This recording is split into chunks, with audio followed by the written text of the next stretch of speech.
This is the Chewing the Cud podcast, conversations for the dairy industry, produced in the southwest of England and listened to around the world.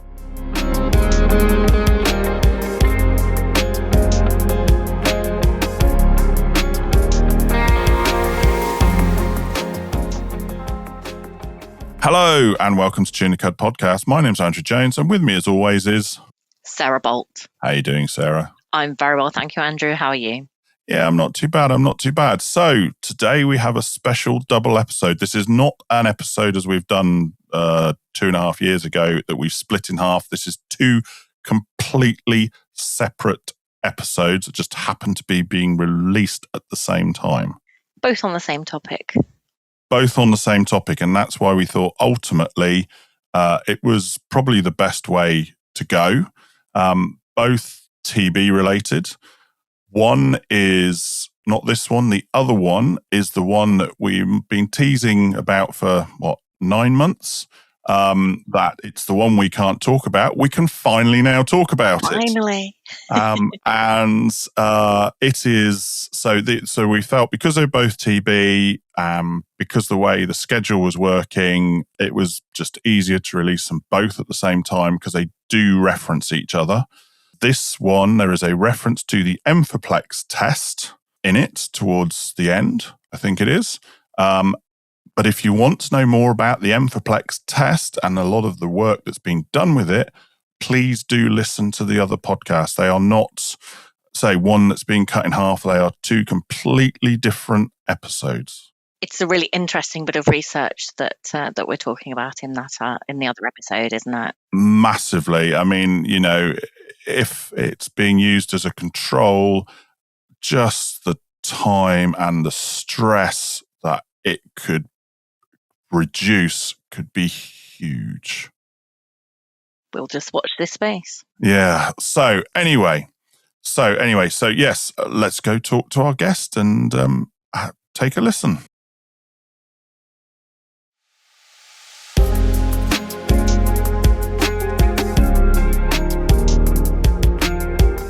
Farming today is a constant balance, rising costs, tighter margins, and a need to get more from every input.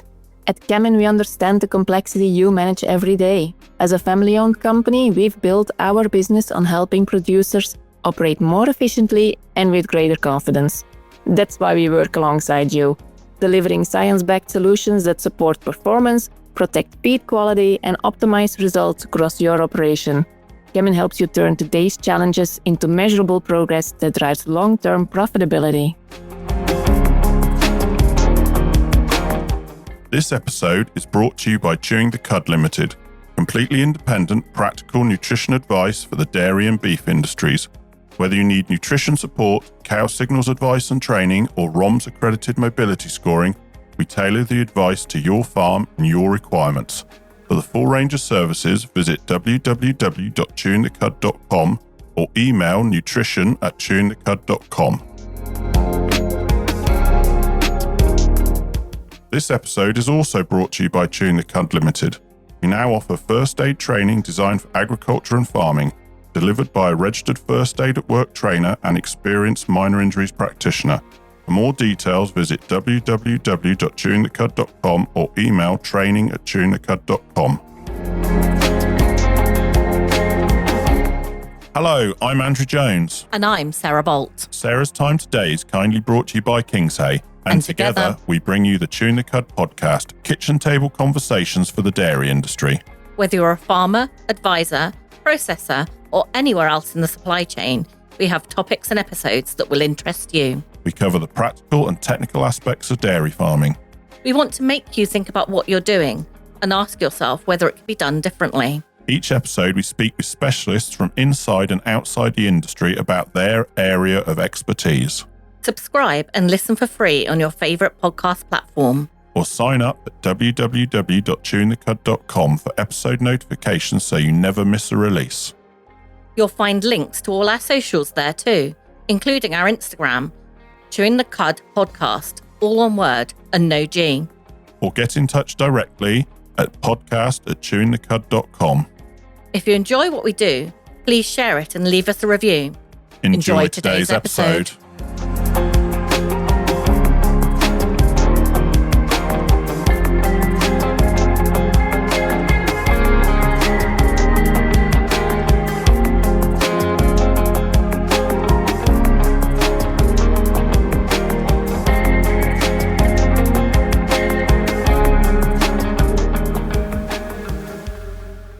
Hello and welcome back to Tune the Cud podcast. And today we're joined again by Sarah Tomlinson. Hello, Sarah. How are you? I'm good, thank you. Thanks for having me back. No, you're more than welcome. Now, Sarah, for those of you that have been listening to us for a while, has been with us twice. This is her third episode. She was with us in March 2025, where we specifically spoke about TBAS, the TB Advisory Service.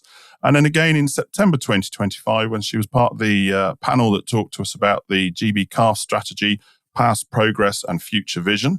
Now, Sarah is lead veterinary science expert at AHDB and TBAS. But for those that haven't heard you before, Sarah, just give us a little bit about yourself before we get on to the topic of today. Yeah, so I still like to say I am just a farm vet. I was in practice for 20-something years in Derbyshire, always just wanted to be a farm vet, but then kind of fell into learning more about TB to support my farmers.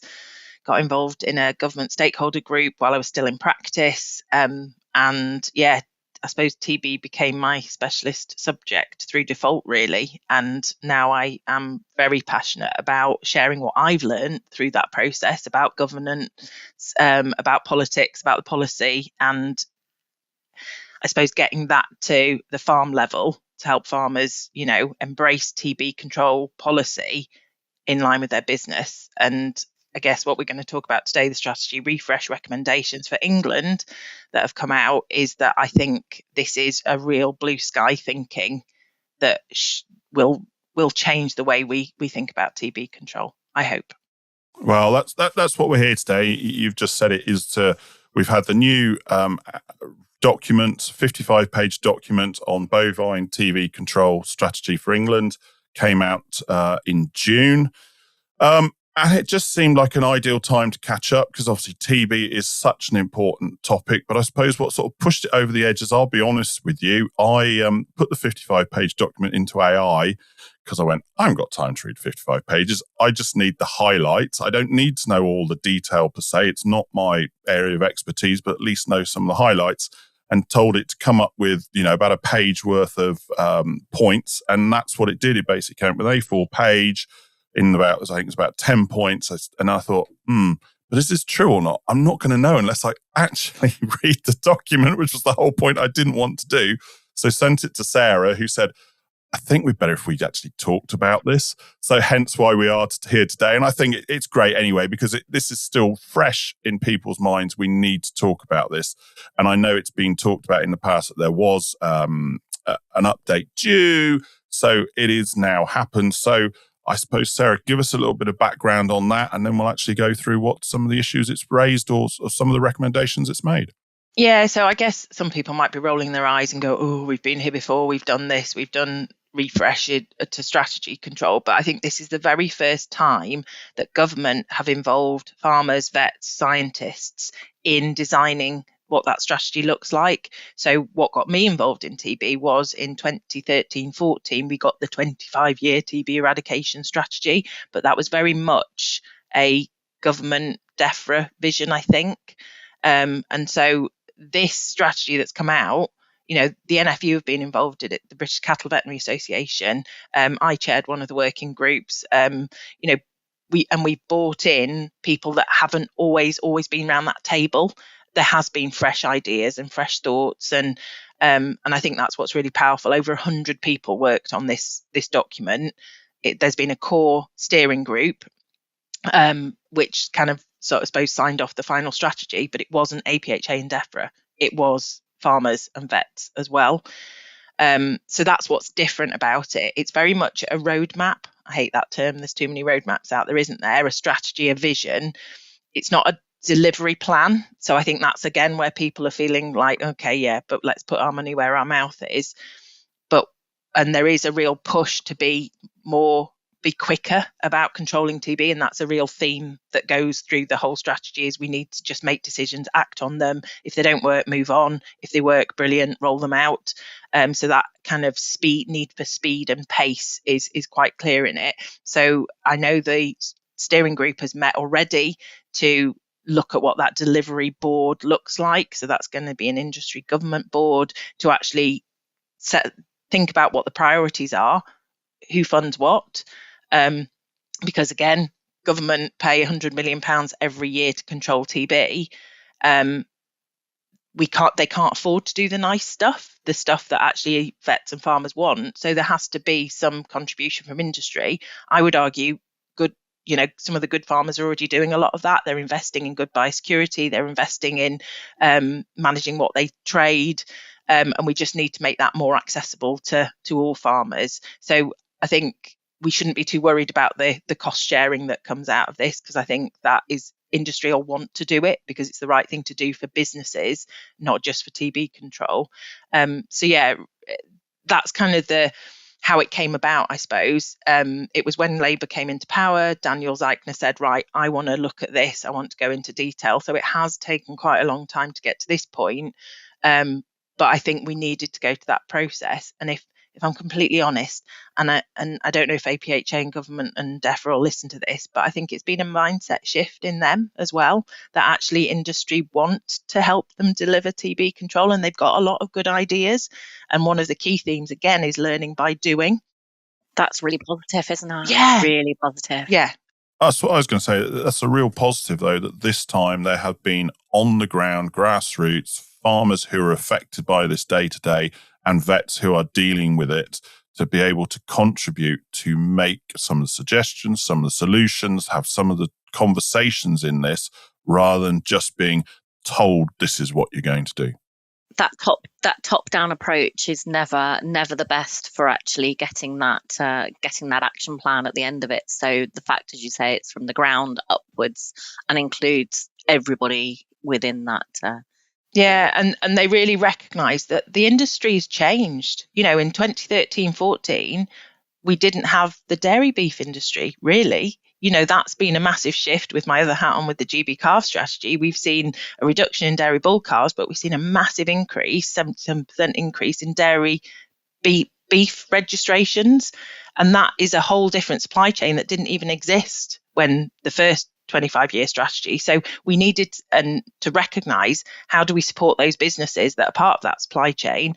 Different priorities for different dairy farms. Some are going down the kind of regen, sustainability sort of that route, and others are going down the sort of the other end of the spectrum. Neither are right or wrong, but we need to address that those farms will manage this disease in a very different way and have different risks. If you're housed 24/7, that cattle to cattle risk is probably greater than a badger coming in. But if you're doing a lot of grazing and grass and management, there's maybe more of a wildlife risk and neighbour risk. If you're flying herd, there's more of a purchasing risk. And that, again, this is what the strategy recognises. It's allowing farmers and vets to sit down, address what their risks are, and manage and make decisions on how to control disease at a local level, rather than policy telling them how it needs to happen. And that's so important for, sustainability, whether that's financial sustainability or anything else, that actually it fits in with that farm strategy, that it's farm specific, because that's key to it all, isn't it? Yeah, and farmers don't deal with TB in isolation. I think sometimes we're a bit blinkered when we're looking at TB policy, that farms, think about TB all the time and they're dealing with it. Obviously, when they're under breakdown restrictions, they are, but they've also want to put milk in the tank. They want to get heifers reared to sell, or to replace, to produce replacement. So TB's got to be part of that everyday herd health management, but not undermine it. And dare I say it, yes, we've had this new document released in June as well, but TB's probably become a bit more prevalent in the public eye in the last month or two, simply because of Mr. Clarkson. And his reaction, let's be blunt, is the reaction you see time and time again on farm, that, oh, they've killed my animal, there's nothing wrong with her. But as we discussed in the last podcast, just because they weren't able to find anything doesn't mean she didn't have it, because it was probably too early a stage for detection. When they're looking at a huge, great bag of lungs, it was so small that they couldn't find it. And this is, and I know you've spent a bit of time recently, again, trying to educate people on social media, and I know I put a post up about it and that as well. But it's brought it more to the fore again, hasn't it? And so, rightfully, I think some of his comments were right, But in other words, but it's good that and the whole thing is he's brought farming to the public eye, and it's brought this to the public eye as well, which I think is good or bad. Something positive will come out of it. Yeah, and I do think that is so important for farmers, to see other people, that it's not just them that get upset and are concerned, and I suppose have that mistrust of what the system's doing. It also, like you say, tells the public what a TB test is, what it means, because I think people think, oh, it's a test, or it's just a little blood sample, or it's like the COVID swab and I put it in a little pot and I run it and it's done. So actually just demonstrating the hassle, the complexity of getting all those animals in the crush, clipping, measuring, jabbing, is brilliant. The other thing that I, again, have spoken out about is that in the same episode, he talks about his prostate cancer diagnosis. And like I've just said, farmers aren't just dealing with TB. They're dealing with life. They're dealing with their business. They're dealing with family. And actually, anybody that is going on farm, talking to farmers, needs to understand that. And again, I think those conversations were had in these working groups with APHA and DEFRA. So again, I think part of the process has been to support them to understand how to deal with TB on farm better and be just better at communicating. And one of the APHA staff said recently, we need to change those beep letters, because the letter doesn't explain that actually, we're very sorry to say your animal was infected with TB. The good news is it wasn't heavily infected enough for us to find disease at slaughter. You know, it's language. That's what it is. But I do think the barrier is it's because government are coming to tell us what to do, when to test, and what we do with our business when we find infection. Whereas any other infectious disease, it's between the vet and the farmer, which is why in this strategy, it clearly talks about that farmer and vet relationship leading how we control TB at a farm level, which I think is really powerful. Government, it's just purely black and white, isn't it? Rather than, as you say, bringing in, I know it's something we talked about when we last spoke about TB, is bringing in the emotional effect it has on farm. And, people don't, and we've spoken about it, and I don't want to talk about it too much really, but, people don't realise if they're not on farm, the emotional effect it has. You lose some cattle to TB, there's years of work, a lifetime of work, maybe if you've lost a particular cow family that you've put into getting to that point. And people just think, oh, sometimes, if you're not on farm, oh, it's just a cow. But it's not just a cow. It's everything that you've invested till that point in time. And people then outside the industry sometimes don't see that. So shall I share that WhatsApp message that I shared with you yesterday, Sarah?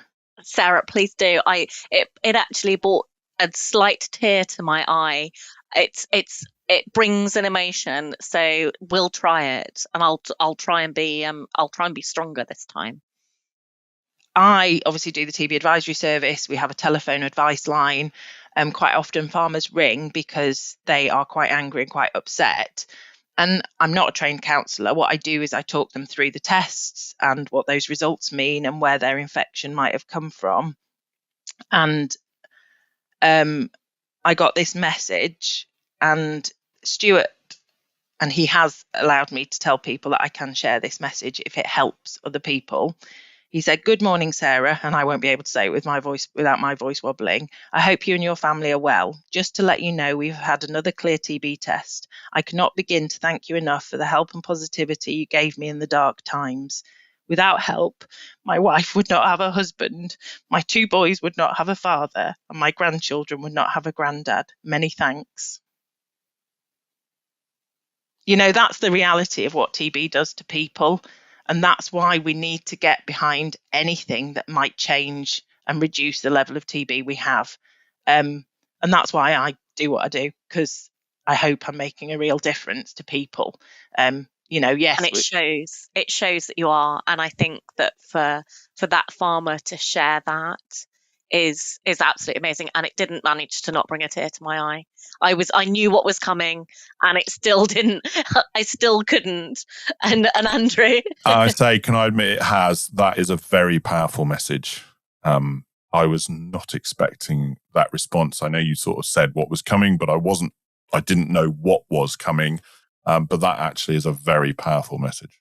Yeah, and I think that discussion, that was at the heart of, and it talks about it in the document, about the impact that TB has on people, on families, on livelihoods, and I think that, again, I don't think that has been talked about in previous strategies. It has been very black and white, and allowing farmers to be able to share that. And I know you'll probably put links to where there is support and things like that, but he's not on his own. I have quite a few of my regulars, I call them, that now and again just touch base and say, we've gone clear. And in fact, there was another farmer who I spoke to from Scotland who said, I recognise your voice. Have you done a podcast? And he had used some of the advice that we'd said in that about using IBTB, about where to buy cattle from in England.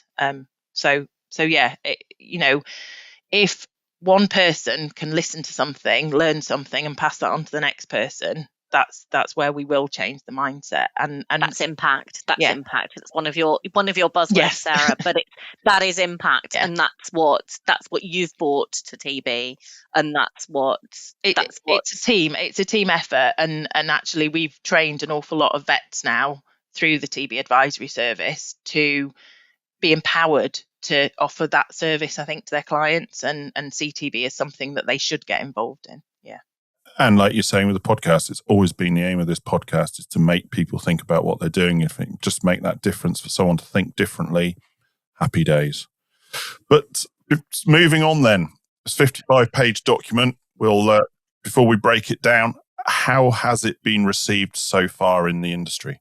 So I think some of the vets have come along going, oh my goodness, we can do anything. And I'm really pleased, especially those farmers and vets that have desperately wanted to do these more sensitive tests on their farm, the non-statutory ones, because they know they've got TB in their cattle herd, just like they might have a Johne's prevalence, and they want to do the right thing. And as we talked about in the last podcast we did, if you have a test positive animal on your farm, it's a notifiable disease. That animal needs to be culled within 10 working days. The farm gets put under movement restrictions and the 60-day skin testing starts. So why would you voluntarily do that if you don't have to? Whereas one of the massive things in the strategy is allowing farmers, even if they are officially TB free, to use these more sensitive non-statutory ancillary tests, they call them in the document. But those animals do not have to be culled immediately, so they can finish their lactation, rear their calf on a suckler herd, and they don't cause movement restrictions. So there's no compulsory 60-day testing, because if the farmer hadn't done that, we wouldn't know they were there anyway, and they would be trading, and they wouldn't have to do 60-day testing. And we almost already have a precedent with resolved IRs. So an inconclusive reactor, if it tests clear 60 days later, in the high risk and edge area, can't be traded. It has to remain on farm for life, but it doesn't have to be culled. So it can be managed out the herd rather than forced out the herd. Yeah. And alongside that, hopefully with your vet, you talk about managing the risk that animal might pose to others. So you have separate calving pens, potentially artificial colostrum or pasteurized colostrum to stop it reducing the risk of passing it on to its daughter. Everybody, I think, is very comfortable talking about Johne's management. Johne's and TB are both mycobacterium. So all of those control measures we use for Johne's can absolutely be transferred onto TB. And as you say, that gives such flexibility for farmers and their vets working together to manage that disease on farm without those penalties. Yeah. And I'm going to say it's a blatant plug, but if you haven't listened to the one that Sarah did in March 2025, I would highly recommend you go back to listen to that one, because it's important for some of the things she's talking about today are refer back to that podcast. So it's a good reference point to have. But so I put the document into AI. It came back with, I think it's 9 points. I'll give you the 9 points and then we can work our way down through them. It said the headline target, which was to the achievement it was the aim for. Cattle vaccination by 2030. Badger culling is ending. Cattle remain the priority. High-risk scores to be published. Tighter rules on inconclusive reactors. Farmers to get access to auxiliary testing. New strategy board to drive delivery. And the Godfrey reviews warning. Now, those were the different bits and pieces. So let's start at the top, the headline target. What is the headline target or outcome of this strategy? So we can cover two off, I think, the headline target and the kind of Godfrey Review's warning that the target when we set the 25-year eradication plan was to be officially TB free by 2038. That is still the target. And actually, if you look at the graphs of TB coming down, because we have done an awful lot of good stuff, including wider use of more sensitive tests, gamma testing, movement restrictions, pre and post movement testing, and badger culling, we have seen a massive decline. And if you follow the line of best fit, it's not far off 2038. But what Godfrey said was, we need to change what we're doing to get there, and we need to do that quickly. So that was almost the warning. But again, it's been really recognised in this strategy that we don't need to sort of wait for the, we wait sort of years for the epidemiology reports to come out to tell us what was happening 2 years ago. Let's not wait for that. Let's act on the intel we have on the ground from vets and farmers, from the local APHA teams, and let's act on that. If it doesn't work and it's not working, let's change quickly. Let's not kind of sit and wait for these official stats for a peer-reviewed paper to tell us that this is the right or the wrong thing to do. So still, the headline target is 2038 to be officially TB free, but recognising that urgency. Being cynical, do you really think that's achievable? Because let's be, TB has been around for a very long time. I think we spoke about it. But did they start testing? Was it Second World War or something? I can't remember when it was. So that's effectively 100 years we've been doing this. And it's certainly all my life, I remember the TB test. I remember as a teenager being shut down for a year with it. And I mean, it definitely seems to, we've discussed before, become more prevalent and reasons why, et cetera, and you said last time it's definitely getting better. Do you really think that's possible? Yes. Given it's been such a long time? Yes, and I am often accused of being too much of an optimist, but I think we do have to believe that. What I do believe is government can't do that on their own. We will not achieve that by keep testing, keep killing cows, and keep shutting farms down. What we need to do is industry to recognise what their role in that is. And that is investing in biosecurity, that is investing in, information around trade. I don't want government to come and tell me that I have to manage out that bovine reactor. Again, we spoke about that on the previous podcast. The test isn't black and white. You can look at the bovine reactions. I don't want government to tell me that. I want to be able to manage that myself, but only industry can do that, if that makes sense. Farmers need to act on that information that they gather and the understanding of the test results with their vet, just like we do for Yonis, cell counts, mob scores. We act on that data, that information, to manage those animals differently, make culling decisions, make breeding decisions, and that's what we need to do with TB. And I don't want government to tell us what to do. We need to come up with that ourselves as industry. And I think the strategy gives us that framework to be able to do that.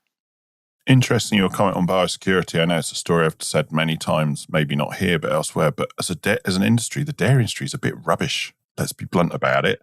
Because I know I've remember one time taking a wrong farm drive, realising this is a long time ago, long before I was doing what I'm doing now, and realising I'd gone to a pig unit.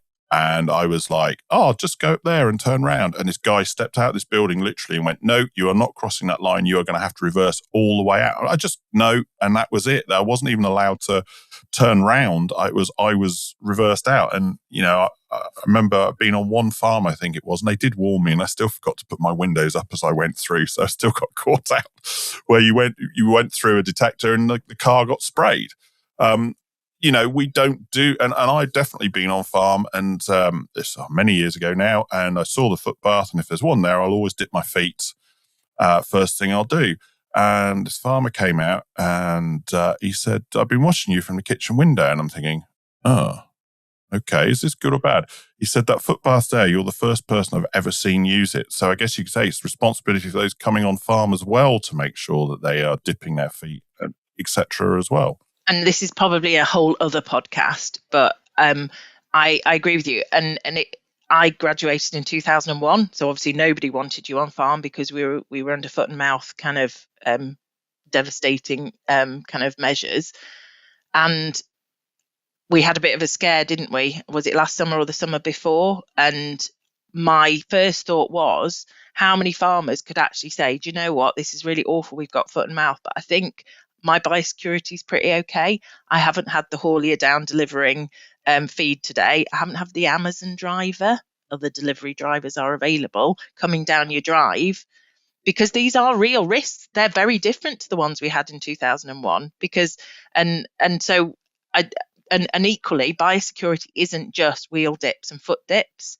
It is the other word is biocontainment. It's how do you reduce the risk from the mother to the calf? How do you reduce the risk from your adult herd for something like salmonella into your calf unit?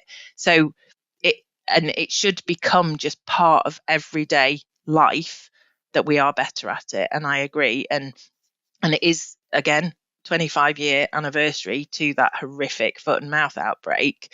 And maybe that's an opportunity for us to just look at, are we prepared if we got something as horrific as that again? Because it is in mainland Europe, and it does, again, it's immediate. It devastates businesses. So maybe that's the next podcast, biosecurity. It's one of my passions as well, Sarah, because it's something that we can all make quite small changes to make quite a big difference. Yeah, definitely. So then moving on, cattle vaccination by 2030. This is going to be a little bit different for sure. Yes. So again, what the strategy does is put a date on it. So I think we can hold people to account over this. We've said this is where it's coming. What I think some of the headlines when it was launched this was the headline. And actually, it is a very small part of a bigger strategy. So it isn't going to be the revolutionary tool. Once we vaccinate cattle, we can pull away from doing everything else. But it is going to be a really valuable tool. Field trials, phase 3 have, I think, been completed. So, and I hope they've been successful, or they probably wouldn't put a date in the strategy. I don't know. I'm just supposing.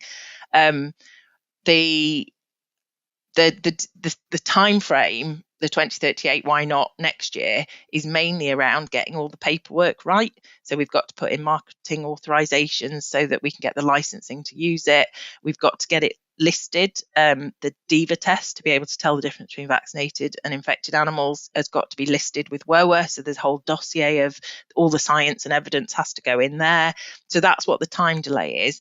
The other big caveat is getting all our trade deals kind of worked out, because all of the WOA kind of guidelines are based around the current skin test, which we can't use in vaccinated animals because about 80% would test positive.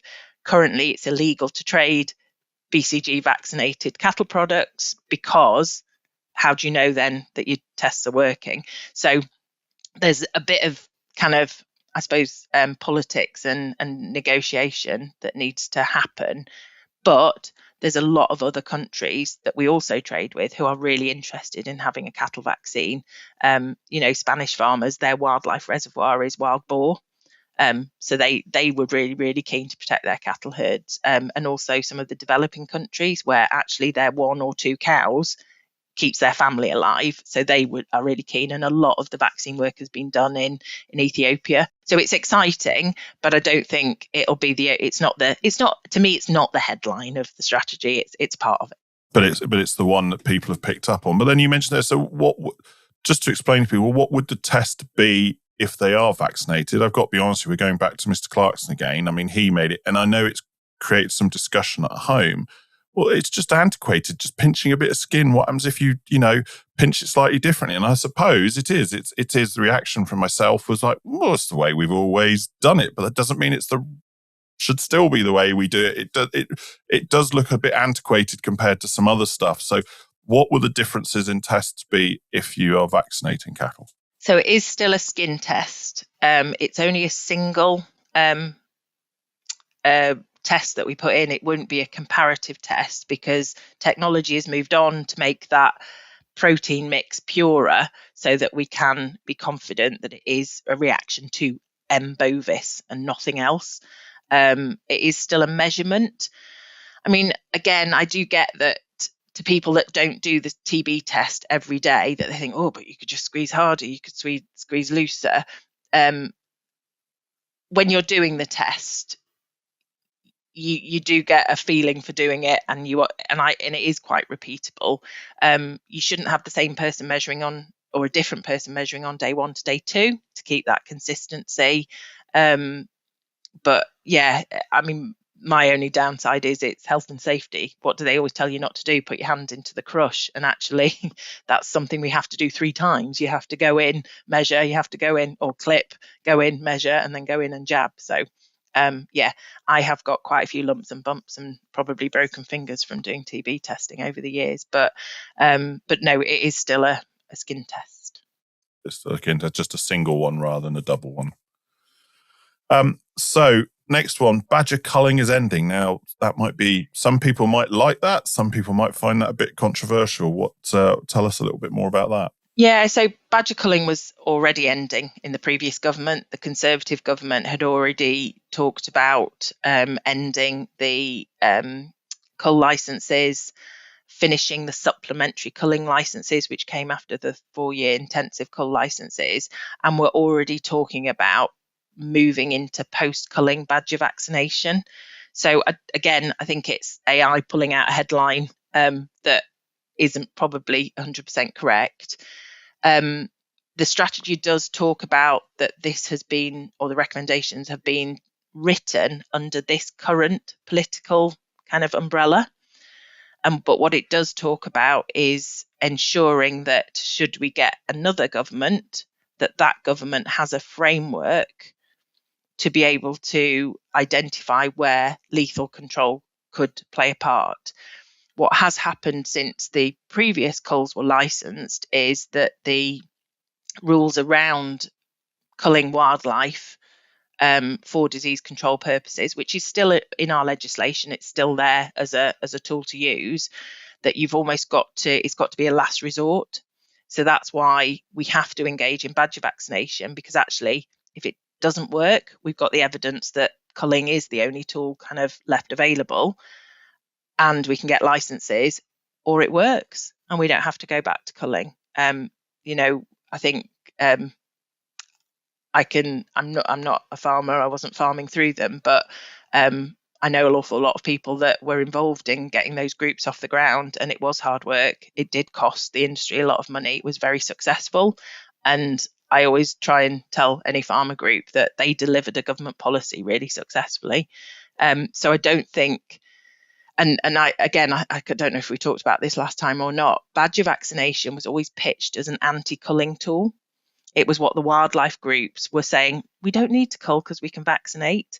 And I think, again, we've got into that mindset, it's either or.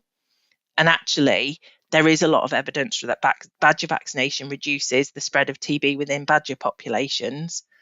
It reduces that R number below down to 0. So we're not going to get one other badger spreading it to another badger. And my common sense, very practical mind says, if you've reduced the badger density in areas, that population is going to rise again. And wouldn't it be better that we have an immune population that comes back? So, and there's people going out there talking to farmers in small groups, cull groups, and actually we are starting to hear, well, we should give it a go because it's better than doing nothing. We talked about the emotional toll earlier. I was just thinking back to when the badger cull started. The emotional toll I know on some farms that were like the hub for their particular area. I can't think what the right term was.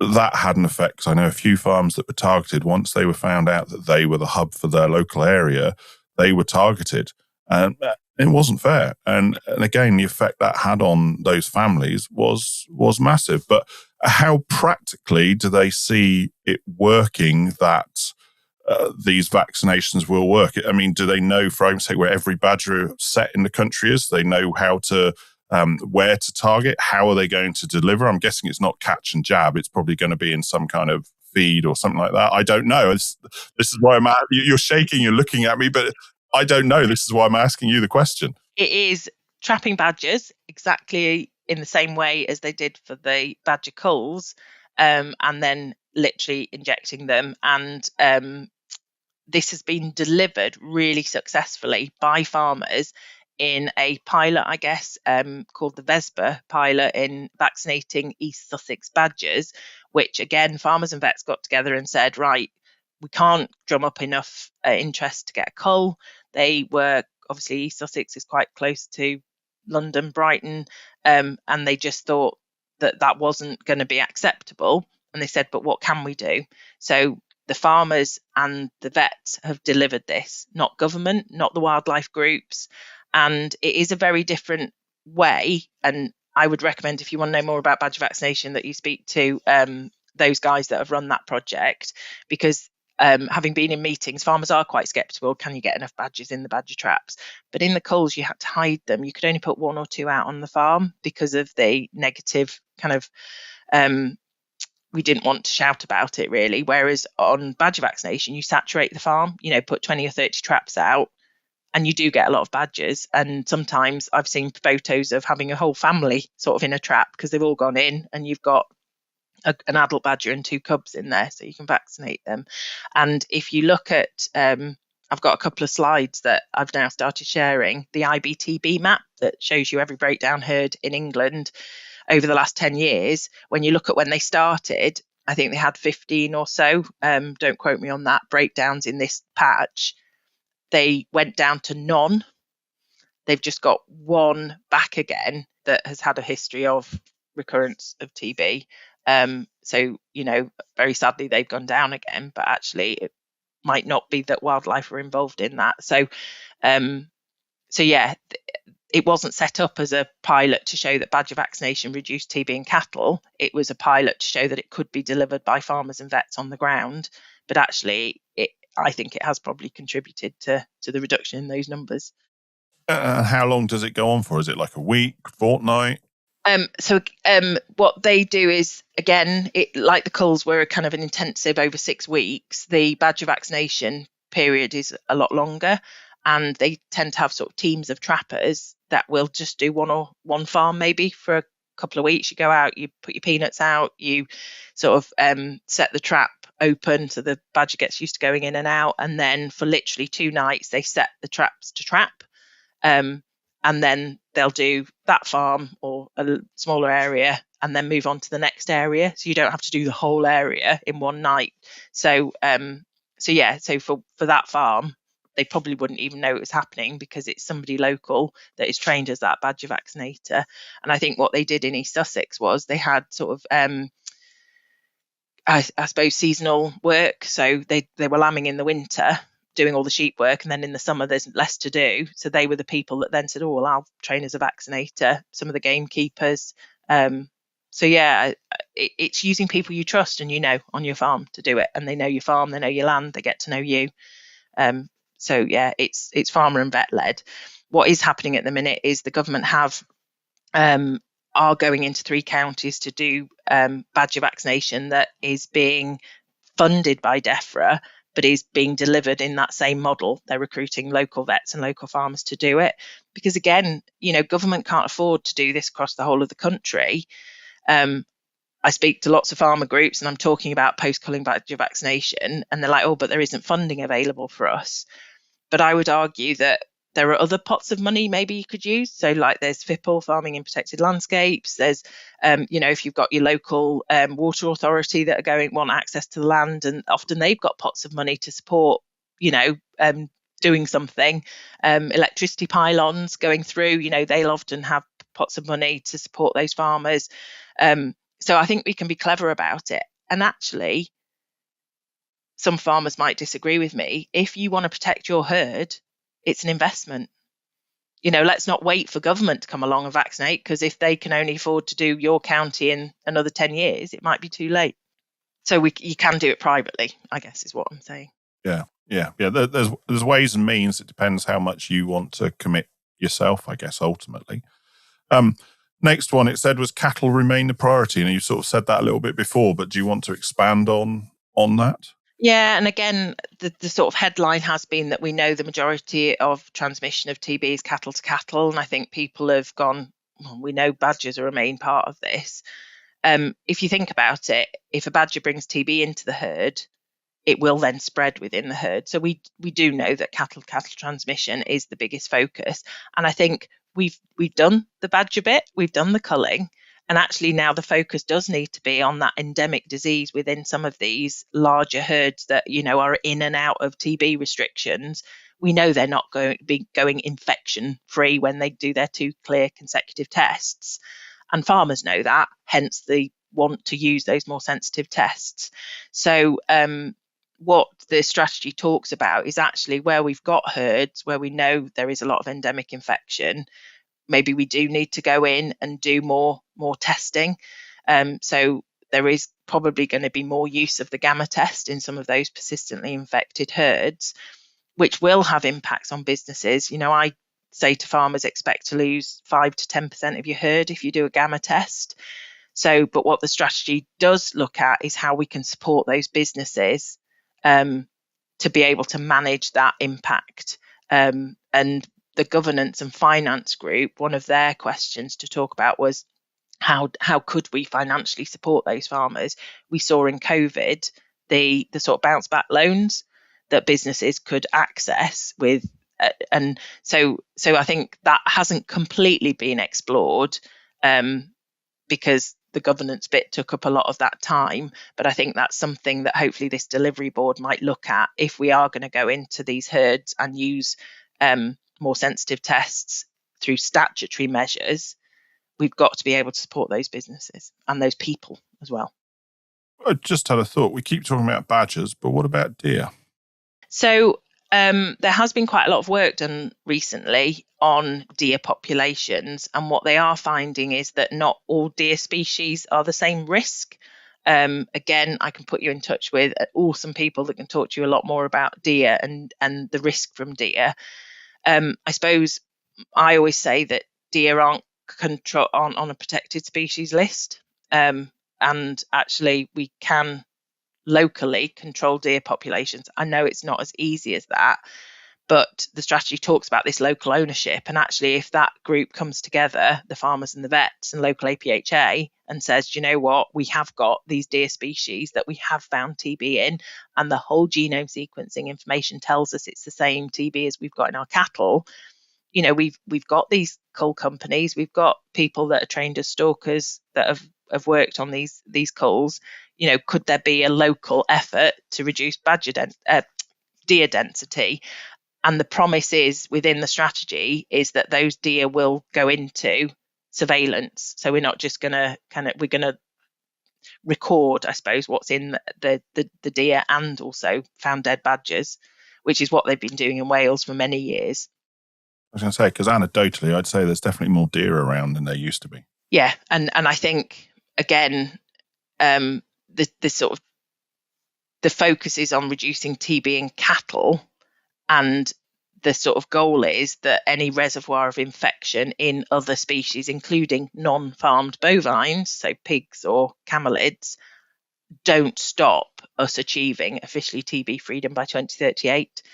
But yeah, and this is where we need to be better at not just talking about TB in isolation. We need to talk to those different areas, maybe forestry, that are equally impacted by a growing deer population, different types of farming that are impacted. I don't know, but we need to come together because everyone might have the same kind of solution. Next on the list, herd risk scores to be published. So I found out in this process, I kind of knew that APHA risk score every cattle herd in England and probably Wales as well. So this is what they use to help manage breakdowns, and it's based on the number of years TB free, and also depending on what you're buying in and the risk of those animals. So it's a little bit complicated. We're hoping to have an explanation of them going up onto the TB hub so people can understand. But as a vet, I didn't know farmers had these. Farmers don't know they have them. So one thing we said was, tell the farmers what their risk score is. So actually, you can say, right, this is my risk score. And importantly, support the advisors on that farm and the farmer to understand how they can influence that. it's quite hard to change because it's the year's TB free, so it's not something you can change overnight. But actually, if I know I want to buy some cattle from Sarah and I know she knows her risk score, I could ask her for it. So how long have these risk scores been around, Sarah? Years. APHA have used them. And so actually, and if Sarah says, I don't want to tell you my risk score, I might go, maybe I don't want to buy from Sarah. Or if she tells me she's a low risk score, I go, oh, okay, Andrew, you're a bit higher. I'm going to go with Sarah's cattle. So it's allowing people to use the best information to make the best decisions for their farms. That data's already there. To be able to use it makes so much more sense, doesn't it? And then maybe in 4 or 5 years' time, when people have started to get used to asking this, we might get farmers going, why isn't this in the public domain? It should be published, everybody's risk score, which we don't want to do immediately, because I think that would upset a lot of people because they haven't had time to manage their own risk scores and influence them. And nobody wants that kind of their information sharing publicly. But I think the industry would start to ask for that in the future. So again, it was the recommendation reflects the conversations that were had in those rooms, that let's not knee jerk just publish it in the public domain. Let's just tell farmers what they are. They can then have a conversation with their vet and they can start to understand what they mean. So as you say, they've been using this for a long time without anybody knowing that this was going on. Yeah, and it kind of links to another part of the strategy recommendations about being more transparent about why decisions are made on how herd management, why some people get one test, why some people get two, why some people get gamma, just being more transparent about why those decisions are made. Because APHA don't just make it up. There is very good evidence and science behind the decisions they make. Share it, and then people can come to terms with it a lot better, can't they? But I think we discussed that last time, that some people on farm, the conversations I've had, feel that it does feel like they make it up because everybody seems to get something different from what seems to be the same cause. But actually what you're saying is actually there is some science, there is some reasoning behind this. They just haven't been transparent as to what that reasoning and what that science is. So hopefully that will now make it a little bit more transparent to people as to why they are getting the 1, the 2, the gammas, whatever it happens to be. And including the private vet in that conversation, because we do everything else with our farmers on business and on managing risk and for other stuff. And we're very much kept out of that conversation when TB is involved. The letters come directly to the farmer. The conversation between APHA and the farmer is had without the private vet. So again, the recommendation, the strategy is that the private vet and the farmer and APHA make decisions at a local level. And again, within mind what the business objectives are. Tighter rules on inconclusive reactors. So I think we said earlier about we already have a resolved IR, has to remain on farm for life. It can't be traded. And what we felt was that actually we know those animals are really risky. We know those animals, I think something like 11% of the resolved or IRs slaughtered before their second test have actually visible lesions. We know an inconclusive reactor is more likely to test positive at a subsequent test. Maybe not the next one or the next one, but further down the line. So we wanted farmers to actually act on that information. So they have a limited time frame. So they're not remaining on farm for life. Basically, you have to sit down with your vet and say, okay, I'll let it finish this lactation. I'll let it rear its calf. If it's a heifer, I might serve it to beef, let it calve down. But then it will exit my herd within.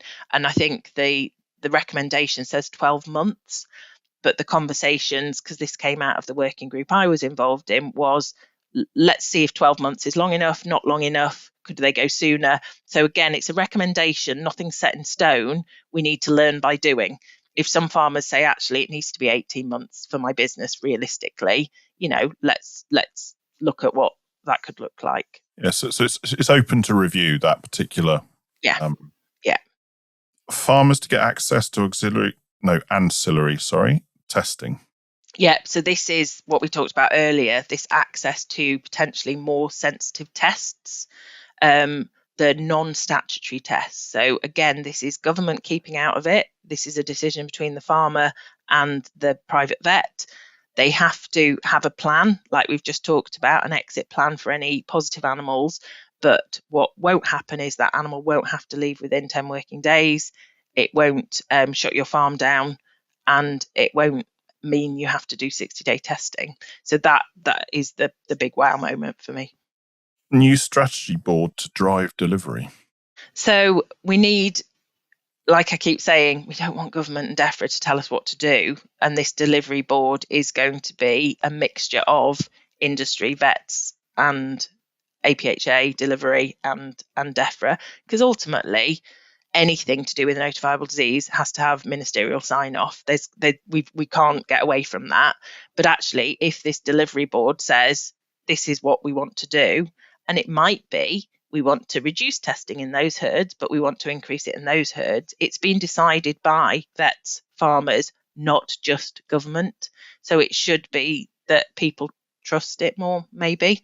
And like I said, what we need to do straight away is work out what are the priorities. So to me, one of the priorities is telling everybody that what their herd risk score is. That should be dead simple, and people can start acting on it immediately. Another priority is let's just get the paperwork right so farmers and vets can start applying for these ancillary tests.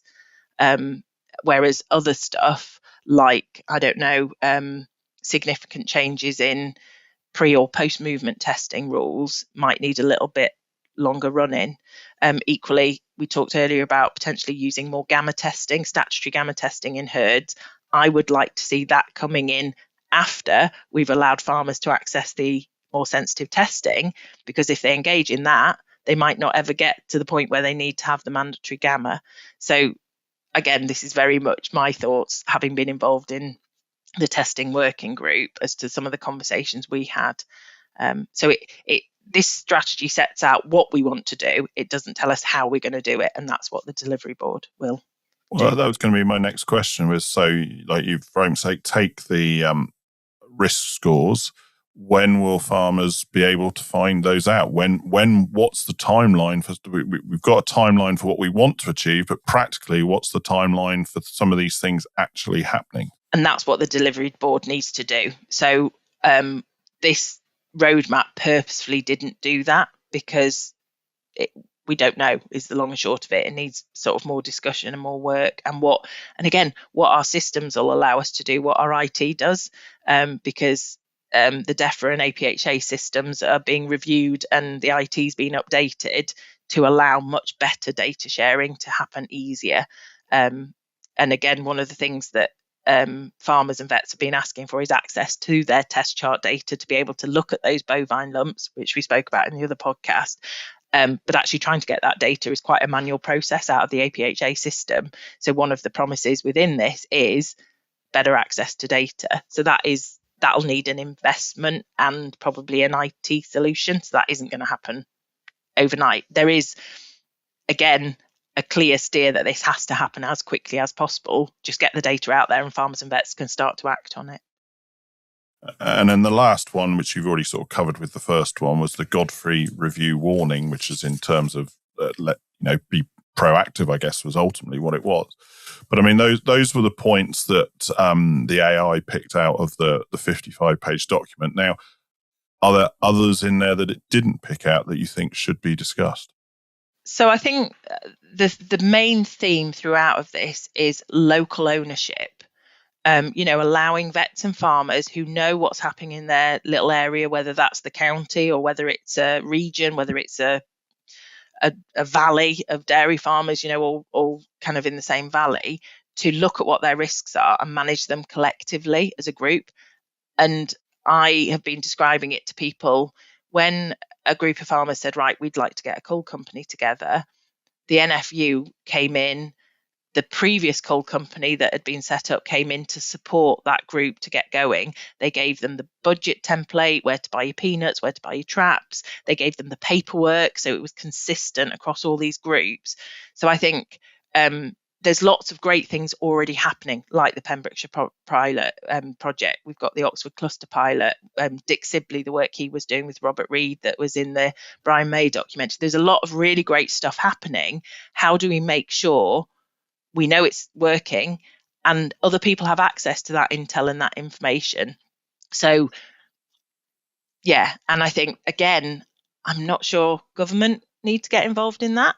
This is non-statutory stuff. So this is about understanding trade risk. It's about going out and doing more badger vaccination. It's about farmers understanding that they might need to use more of these ancillary tests. So let APHA and government do the statutory stuff, but almost everything else, let the industry lead on it. And I think, again, I speak to thousands of farmers every year doing my farmer meetings. I know that farmers aren't against paying for these tests, paying for it, as long as the control measures, the statutory control measures, aren't then brought in, and that's what impacts their businesses. So again, things like the ancillary testing at the moment, until the strategy board come up with a timeline, people can't go and do that today. Well, I don't know, because we want to learn by doing. So we shouldn't have to wait for the delivery board. So I was at an amazing meeting at Sedgemoor Market that was organised by the National Beef Association, 100 and odd farmers in the room. And a farmer at the end stood up and really quite emotionally spoke about how he has engaged in Enfiplex testing, and APHA had agreed with his private vet that he could do 4 rounds. Well, it's obviously done something, because he's now about to go do his second clear test and go officially TB free. So he's been told he can't do his 4th round of Enfiplex testing. Well, we had one of the APHA directors in the room, and I did put her on the spot a bit. And I said, well, is this not how we can learn by doing? Let's have a conversation with this guy and say, do you know what? It says in the recommendations we should allow these tests to happen in officially TB-free farms. So let's let him do his 4th round of Enfiplex. Let's work out what we need to do, what paperwork we need, what conversations we need to have. And to be fair, she was absolutely up for it. And I think they did go and have a conversation after that meeting. So I wouldn't let the fact that we haven't seen anything in black and white, if people want to get on with it, I think let's challenge and let's push and let's say, right, it's in the strategy, let's do it. I think everybody can't obviously go out and do that, because we do need consistency. We need to know what's happening to be able to measure and understand what works, so other people can learn from it. So I wouldn't say no, but equally, obviously, it is whether vets, farmers and APHA agree that that's the best thing to do for that farm. I was going to ask you about that meeting, so I would have liked to have been there myself, but unfortunately I was up and down in Derbyshire for the day, so I was travelling home. But sounds like it was a successful meeting then. Yeah, it was emotional, as most TB meetings are, because people hear the headlines like, we're not badger culling anymore. But what I think, we did have a really good panel and we had a really good discussion with other people in the room, other vets and farmers adding into it, was that actually we've got a line in the sand. The badger culling is not a tool that is available to us today. It might be in the future, and the NFU and other bodies can lobby, and we can gain more evidence that actually it is a tool that should be available. And the refresh strategy recommendations also talk about that. But actually, what can we do now? And it's quite a brutal question that I normally throw at these sort of farmer meetings. You can sit back and do nothing and blame the government for not acting, or we can look at what we can do as a local group to move forward and own it, really, and not just sit there and go, oh, if only we'd have done something 5 years ago, we wouldn't be back to where we are. Because if we do nothing, then all of that effort and money and heartache and toil that farmers did put into culling we won't bank those benefits. So that's where the conclusion comes, is we can sit here and do nothing, or we could actually vaccinate our badgers, and we can invest in these other tests and not buy it back in. That's the worry. I know some of the farmers in the East Sussex area, they've now reduced their TB, but trade comes in. What we now need the message in that area now is to understand what the pre-movement test results mean for when, and the herd history of those animals that you're buying in, to make sure we don't buy it back in. Or if they are riskier animals, we use AFUs, LFUs, these biosecure units to manage them. So I'm just looking at the time, and I guess it's time to wrap it up. So any last words of wisdom, Sarah Tomlinson? I just think, I know I am an optimist, but I have spent the last 10 years of my life talking to an awful lot of vets and farmers, and I do genuinely believe this addresses a lot of the issues that we've had in the past. And I know I sound like a stuck record. Government and APHA and DEFRA can't do this on their own. And in fact, we shouldn't want them to lead on it. I think we should. Vets and farmers are really good at managing infectious disease on farm. Look at the Johne's prevalence that's declined over the last however many years. I know we haven't quite got to BVD kind of eradication, but there's an awful lot of dairy herds that are now BVD free. And we are good at doing this. So actually, let's treat TB just like any other infectious disease. I know it isn't, because I know it's got horrific impacts when we do go under movement restrictions. But my aim is that we do all of this stuff and we stop the next breakdown. And Sarah Bolt, you've been quite quiet. So any last words of wisdom from yourself? I've been very quiet because it was such a great conversation between the two of you. And it's I think that just from where I've been listening to what you've been saying, I think that this strategy appears to put the power into the hands of farmers and their vets. And so I think my message is, let's grasp this opportunity with both hands to actually drive towards that eradication of TB.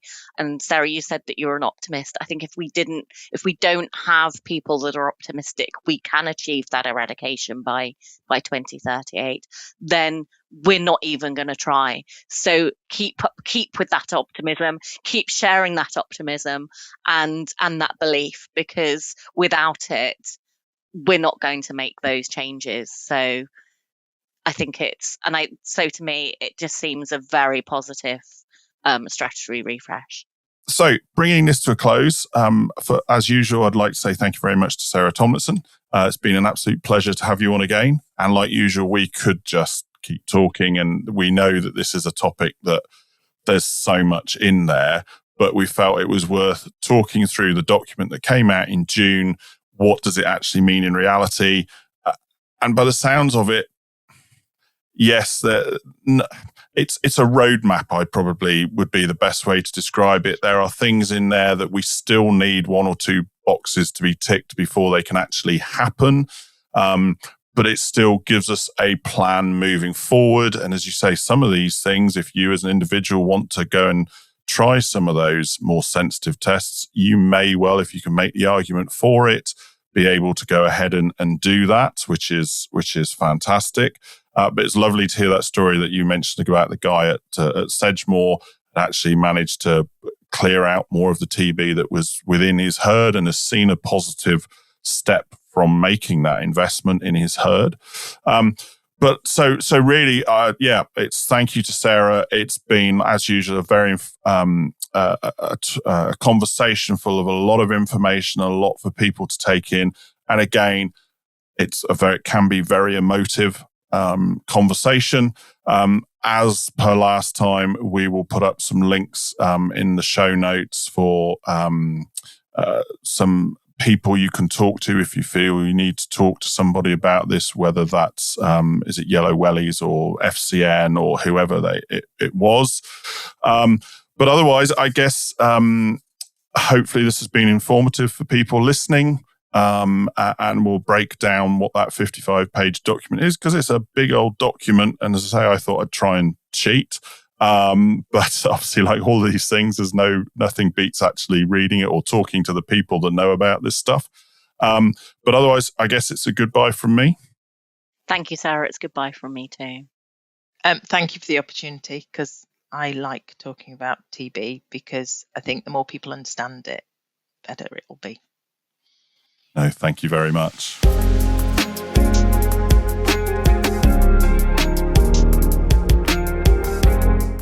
Arm & Hammer Animal Nutrition are pleased to support Chewing the Cud podcast. We're all in when it comes to supporting healthy, productive farm animals. Please visit ahanimalnutrition.com for more information.